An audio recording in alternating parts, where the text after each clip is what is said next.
Hi guys, welcome back to Social Nerd. In today's video, I'll show you how you can check your graphic card on Windows 10. If you want to play any video game, you'll find that your graphic card is among the most crucial specification for any game you'll want to play, powering nearly all the visuals you see on screen. Powerful graphic cards are equally important for video editing, as rendering and CUDA cores get powered through the graphic card inside your machine.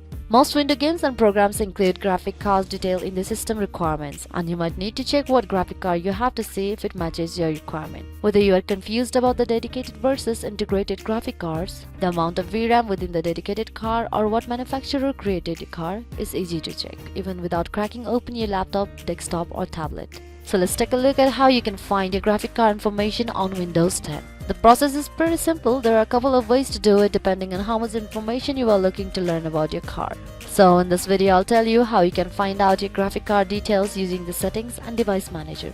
If you want to find out about the graphic card details using Settings, then right-click on your desktop screen and go to Display Settings.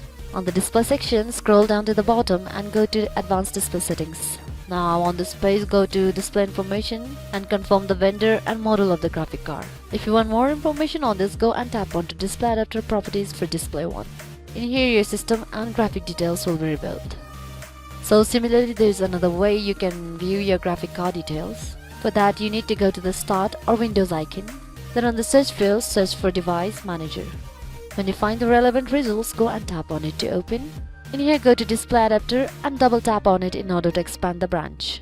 Now confirm the manufacturer and model of the video card, and then the graphic and system details will be available to you. So this is the easiest way to view your graphic card details on your Windows 10.